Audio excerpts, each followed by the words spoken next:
جب مظلوم کربلا کا قافلہ کربلا سے کوفے سے شام پہنچا اور جب یزید کے دربار میں پہنچا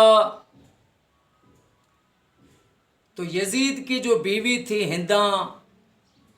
وہ مومنہ تھی، وہ اہل بیت سے محبت کرنے والی تھی ہنداں۔ اس کو بتایا گیا کہ یزید کی جو ہے وہ فتح ہوئی ہے اور لوگ جو قتل ہوئے وہ بھی آئے ہیں اور ان کے ساتھ جو ایک قیدی ہیں، عورتیں ہیں، وہ بھی لائی گئی ہیں۔ تو ہنداں نے کہا کہ پردے کا انتظام کرو اور مجھے بھی جو ہے وہاں پر لے کر چلو، میں ان عورتوں سے ملوں گی، دیکھوں گی۔ تو اس کی جو ہے اس کا تخت سجایا گیا، اس کی کرسی لگائی، ہنداں آ کے بیٹھی، سامنے ایک باریک جو تھا وہ کپڑا وہ لگایا گیا۔ تو اما جناب سیدہ زینب سلام اللہ علیہا نے جناب ام کلثوم سے کہا کہ دیکھو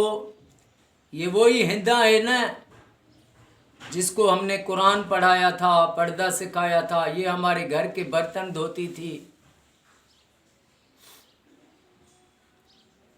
تو جب ہنداں نے دیکھا کہ یہ آپس میں کچھ باتیں کر رہی ہیں تو ہنداں نے پوچھا کہ آپ کہاں کے رہنے والی ہیں؟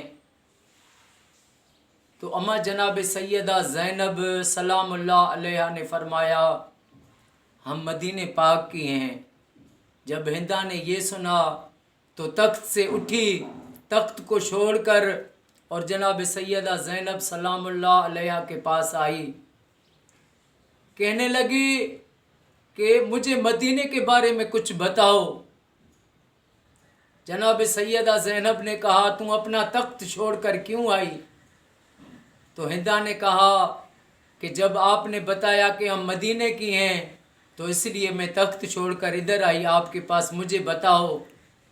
وہاں پر میرا آقا حسین ہے، حسین رہتا تھا، اس کے بارے میں بتاؤ، اور میرا حسین کا بیٹا زین العابدین تھا، اس کے بارے میں بتاؤ، اور میرے آقا حسین کا بھائی تھا غازی عباس، اس کے بارے میں بتاؤ، علی اکبر کے بارے میں بتاؤ۔ تو اما جناب سیدہ زینب سلام اللہ علیہا نے کہا کہ تو حسین کا، ان کے بھائیوں کا، بیٹوں کا پوچھ رہی ہے، ان کی بہنوں کے بارے میں نہیں پوچھے گی؟ تو ہنداں نے کہا وہ پاک بیٹیاں ہیں علی کی، ان کا اس دربار، یزید جو ہے یہ شرابی کا دربار ہے، اس شرابی کے دربار میں علی کے بیٹیوں کا نام نہیں لینا، وہ پاک بیبیاں ہیں۔ جب ہنداں نے یہ کہا تو اما جناب سیدہ زینب سلام اللہ علیہا نے کہا دیکھ یہ جو قیدی بنا ہوا ہے یہ حسین کا بیٹا سجاد ہے، اور جو نیزے پہ دیکھ قرآن پڑھ رہا ہے یہ حسین ہے، اور یہ جو سر ہے یہ غازی عباس کا ہے، اور یہ جو سر لٹکا ہے یہ علی اکبر کا ہے، اور میں زینب ہوں۔ جب یہ بتایا ہنداں بہت روئی، بہت روئی۔